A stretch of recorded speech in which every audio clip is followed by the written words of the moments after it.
Nosferatu, Curse of the Eternal Night.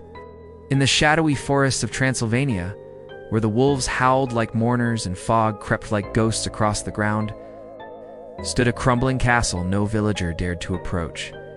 They called it Castle Orlok, home of the cursed being known only as Nosferatu. He was once Count Orlok, a noble warrior who defied death in a forgotten war by making a pact with the dark.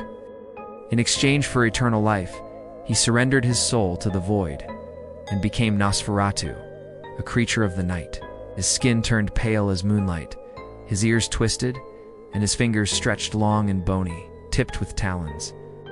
He could walk through walls, summon rats and plague, and feed on human blood to sustain his ageless form.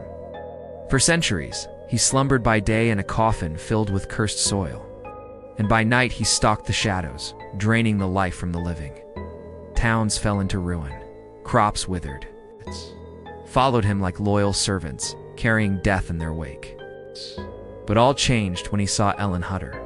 Ellen was the young wife of Thomas Hutter, a real estate agent sent from Bremen to broker the sale of a house to Count Orlok. When Thomas arrived at the castle, he found the Count strange, his movements slow, his eyes burning with hunger.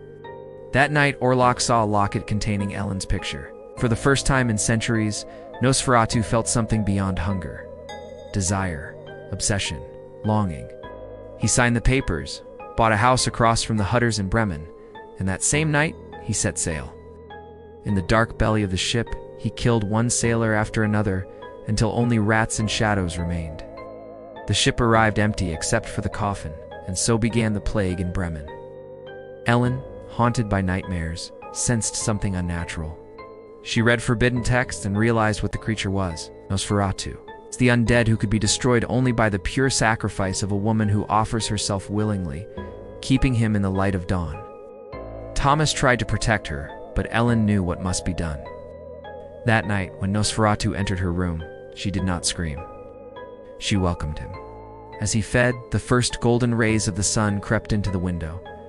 Too entranced to notice, Nosferatu drank until his cold heart stirred with something unfamiliar: guilt, and then light. A cry echoed through the house as Nosferatu was caught in the sunrise. He staggered back, his hands raised to the heavens.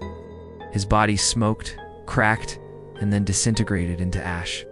The plague ceased, the rats fled, and peace returned to Bremen. Ellen died in Thomas's arms, her sacrifice remembered as the light that ended the eternal night. But legends whisper still. Should love ever awaken the cursed heart of a monster again, the shadow of Nosferatu may rise once more. For darkness is never truly gone, it merely sleeps.